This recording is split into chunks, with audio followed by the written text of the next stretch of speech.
आज FIFA world cup संसारकै सबैभन्दा ठूलो खेल प्रतियोगिता हो। यसको इतिहासमा 79 राष्ट्रहरूले भाग लिइसकेका छन् र पछिल्लो विश्वकप मात्रै 5 अरब भन्दा बढी मानिसहरूले हेरे, जुन पृथ्वीको 60% भन्दा बढी जनसङ्ख्या हो। तर विश्वकपको कथा तपाईले सोचे भन्दा पनि अझ रोमाञ्चक छ। विवाद, राजनीति, जोश र सुन्दर खेलप्रतिको प्रेमले भरिएको। त्यसैले आज हामी विश्वकपको सम्पूर्ण इतिहास हेर्नेछौँ।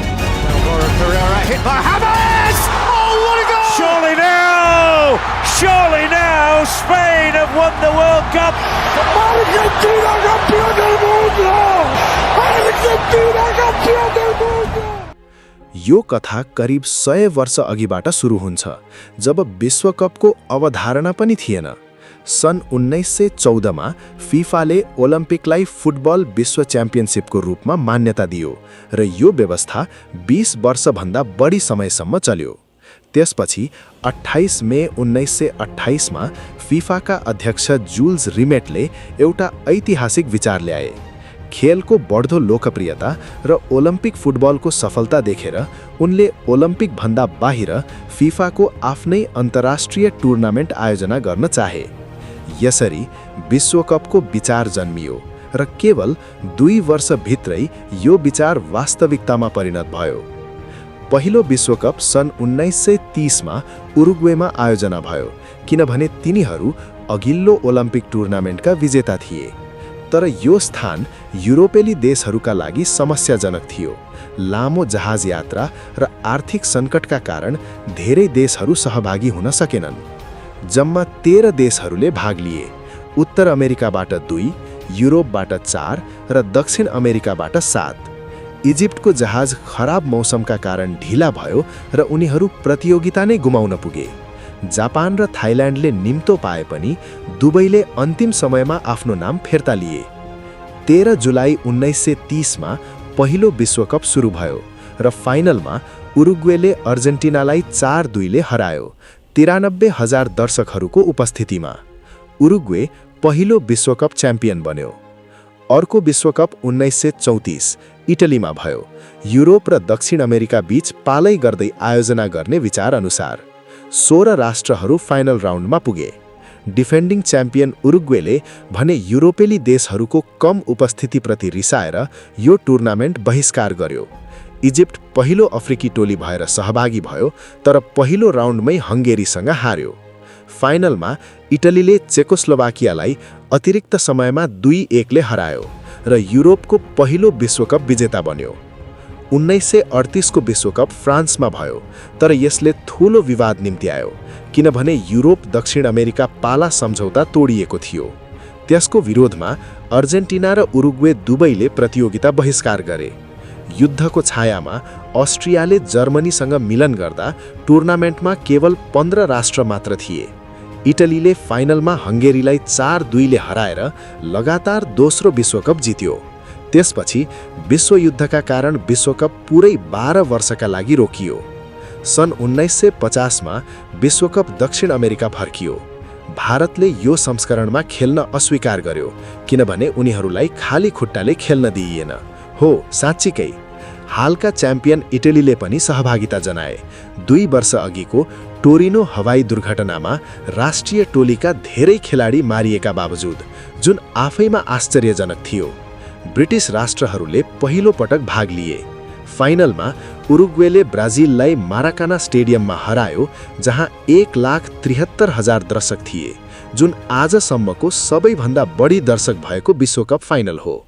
अदेमिर यो टुर्नामेन्टका शीर्ष गोल स्कोरर थिए। 1954 स्विट्जरल्यान्ड यो अहिलेसम्मको सबैभन्दा बढी गोल भएको टुर्नामेन्ट थियो। पहिलो पटक टेलिभिजनमा राम्रोसँग प्रसारण भएकोले विश्वकप साँच्चीकै विश्वव्यापी घटना बन्यो। क्वार्टर फाइनलमा अस्ट्रियाले स्विट्जरल्यान्डलाई 7-5 ले हरायो, जुन आजसम्मको सबैभन्दा बढी गोल भएको विश्वकप खेल हो। फाइनलमा पश्चिम जर्मनीले हङ्गेरीलाई 3-2 ले हरायो, 2-0 पछाडि परेर पनि। जर्मनहरू यस दिनलाई मिराकल अफ बर्न भन्छन्। 1958 स्विडन एउटा 17 वर्षीय ब्राजिलियन केटाले आफ्नो छाप छोड्यो। उसको नाम थियो पेले। उनले सबै नकआउट खेलहरूमा गोल गरे, फाइनलमा ब्रेस सहित। ब्राजिलले स्विडनलाई 5-2 ले हरायो। फ्रान्सका जस्ट फन्टेनले एकल टुर्नामेन्टमा 13 गोल गरे, एक रेकर्ड जुन आजसम्म तोडिएको छैन। 1962 चिली, ब्राजिलले लगातार दोस्रो विश्वकप जित्यो, फाइनलमा चेकोस्लोभाकियालाई हराएर। पेले चोटका कारण कमजोर थिए, तर वावा र गरिन्चाले टोलीको नेतृत्व गरे। ब्याटल अफ सान्टियागो, इटली र चिली बीचको कुख्यात खेल यो टुर्नामेन्टकै सबैभन्दा हिंसक खेल रूपमा इतिहासमा दर्ता छ। 1966 इङ्ल्यान्ड, पहिलो पटक इङ्ल्यान्डले आफ्नै भूमिमा विश्वकप जित्दै पश्चिम जर्मनीलाई अतिरिक्त समयमा 4-2 ले पराजित गर्यो। जेफ हर्स्टले विश्वकप फाइनलको इतिहासकै पहिलो ह्याट्रिक गरे भने बबी चार्ल्टनले टोलीलाई नेतृत्वदायी प्रदर्शन दिए। उत्तर कोरिया क्वार्टर फाइनल पुग्ने पहिलो एसियाली टोली बन्यो। यतातिर विभेद विरोधी नीति उल्लङ्घनका कारण दक्षिण अफ्रिका अन्तर्राष्ट्रिय फुटबलबाट निलम्बित रह्यो। 1970 मेक्सिको, ब्राजिलले 4 टुर्नामेन्टमा तेस्रो विश्वकप जित्यो, पेलेको तेस्रो ट्रफी। जगालोले खेलाडी र कोच दुवैको रूपमा विश्वकप जित्ने पहिलो व्यक्ति बने। फाइनलमा ब्राजिलले इटलीलाई 4-1 ले हरायो। 1974 पश्चिम जर्मनीले नेदरल्यान्ड्सलाई फाइनलमा 2-1 ले हरायो। डच टोलीको टोटल फुटबलले विश्व फुटबललाई सधैँका लागि परिवर्तन गर्यो। जन क्राइफको नेतृत्वमा नेदरल्यान्ड्सले आफ्नो आकर्षक शैलीले संसारलाई मोहित गरायो। 1978 अर्जेन्टिनाले नेदरल्यान्ड्सलाई अतिरिक्त समयमा 3-1 ले हरायो। डच टोलीको दोस्रो लगातार फाइनल हार। मारियो क्याम्पेसले 6 गोल सहित गोल्डन बुट जिते। 1982 स्पेन, टुर्नामेन्ट 16 बाट 24 टोलीमा विस्तार भयो। हंगेरीले एल साल्भाडोरलाई 10-1 ले हरायो, विश्वकप इतिहासकै सबैभन्दा ठूलो जित। प्रतियोगिताको अन्त्य इटलीको विजयसँग भयो। पाउलो रसीले ब्राजिल विरुद्ध ह्याट्रिक सहित अविश्वसनीय प्रदर्शन गरे र फाइनलमा पश्चिम जर्मनीलाई 3-1 ले हराएर इटलीलाई उपाधि दिलाए। 1986 मेक्सिको, जोजे बतिस्ताले स्कटल्यान्ड विरुद्ध उरुग्वेका लागि मात्र 56 सेकेन्डमा रेड कार्ड पाए, इतिहासकै सबैभन्दा छिटो। अर्जेन्टिनाले पश्चिम जर्मनीलाई 3-2 ले हरायो। डिएगो माराडोनाका 2 ऐतिहासिक गोल, ह्यान्ड अफ गड र goal of the century England विरुद्ध क्वार्टर फाइनलमा।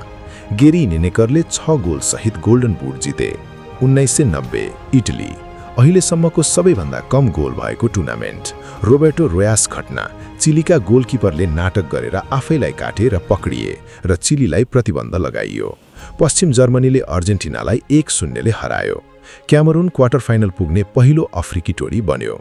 1994 संयुक्त राज्य अमेरिका, इतिहासकै सबैभन्दा बढी दर्शक, करिब 36 लाख दर्शकले मैदानमै बसेर खेल हेरे।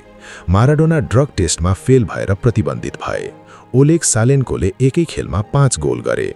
रजर मिलाले 42 वर्षको उमेरमा गोल गरे, इतिहासकै उमेरदार गोलकर्ता। फाइनल 0-0, पहिलो पटक पेनाल्टी सुटआउटबाट निर्णय भयो र ब्राजिलले इटालीलाई 3-2 ले जित्यो। तर यो टुर्नामेन्टको सबैभन्दा दुःखद अध्याय थियो आन्द्रेस एस्कोबारको कथा। आफ्नै गोलका कारण आलोचनाको केन्द्र बनेका उनी प्रतियोगिता सकिएपछि कोलम्बिया फर्किए, जहाँ उनको हत्या गरियो। विश्वकप इतिहासको कालो दिन। 1998 फ्रान्स, वर्ल्ड कप 32 टोलीमा विस्तार। फाइनल अघि रोनाल्डो नाजारियोलाई सिजर्स आयो, तर विवादास्पद रूपमा उनलाई खेलाइयो। जिनेदिन जिदानले फाइनलमा 2 गोल गरे र फ्रान्सले ब्राजिललाई 3-0 ले हरायो, आफ्नो पहिलो विश्वकप जित्दै। डिडियर डिशाम्पले खेलाडीका रूपमा उपाधि जिते र 20 वर्षपछि कोचका रूपमा पनि जित्ने दोस्रो व्यक्ति बने। 2002 दक्षिण कोरिया र जापान, पहिलो एसियाली विश्वकप। ब्राजिलको 3 आर, रोनाल्डो, रोनाल्डिनो, रिवाल्डो। ब्राजिलले जर्मनीलाई 2-0 ले हरायो। अलिभर कानलाई गोल्डन बल। दक्षिण कोरिया सेमिफाइनल पुग्ने इतिहासकै सर्वश्रेष्ठ एसियाली टोली बन्यो। 2006 जर्मनी, रोनाल्डो नाजारियोले आफ्नो 15औं विश्वकप गोल गरेर सर्वकालीन शीर्ष स्कोरर बने। यो विश्वकपमा इतिहासकै सबैभन्दा बढी पहेँलो कार्ड पनि देखाइयो, कुल 345। तर सबैभन्दा सम्झिने क्षण भने जिनेदिन जिदानको विदाई रह्यो। फाइनलमा उनले पानेनका पेनाल्टी गोल गरे, तर अतिरिक्त समयमा मार्को माटेराजीलाई हेडबट गरेपछि रेड कार्ड पाए। अन्ततः इटालीले पेनाल्टी सुटआउटमा फ्रान्सलाई हराउँदै आफ्नो चौथो विश्वकप जित्यो। तर यो विश्वकपको सबैभन्दा सम्झिने क्षण भने जिदानको विदाई रह्यो। 2010 दक्षिण अफ्रिका पहिलो अफ्रिकी विश्वकप आन्द्रेस इनिएस्ताको 116 मिनेटको गोल स्पेनको पहिलो र एकमात्र विश्वकप नेदरल्यान्ड्सको तेस्रो फाइनल हार र जबुलानी इतिहासकै सबैभन्दा विवादास्पद र चर्चित football 2014 Brazil James Rodriguez golden boot कोलम्बियाको नयाँ सितारा मिरोस्लाव क्लोजेले रोनाल्डोको रेकर्ड तोड्दै 16औं गोल गरे गोल लाइन टेक्नोलोजीको सुरुवात जर्मनी 7 ब्राजिल 1 इतिहासकै सबैभन्दा लाजमर्दो सेमिफाइनल फाइनलमा जर्मनीले अर्जेन्टिनालाई अतिरिक्त समयमा 1-0 ले हरायो 2018 रसिया VAR को पहिलो प्रयोग हेरिकेन गोल्डन बुट क्रोएसियाले इङ्ल्यान्डलाई सेमिफाइनलमा हरायो फाइनलमा फ्रान्सले क्रोएसियालाई 4-2 ले हरायो आफ्नो दोस्रो विश्वकप डिडियर डिशाम्प खेलाडी र कोच दुवैका रूपमा विश्वकप जित्ने दोस्रो व्यक्ति बने 2022 कतार पहिलो मध्यपूर्वीय विश्वकप डिसेम्बरमा आयोजना लियोनेल मेसीले अन्तिम विश्वकप ट्रफी उठाए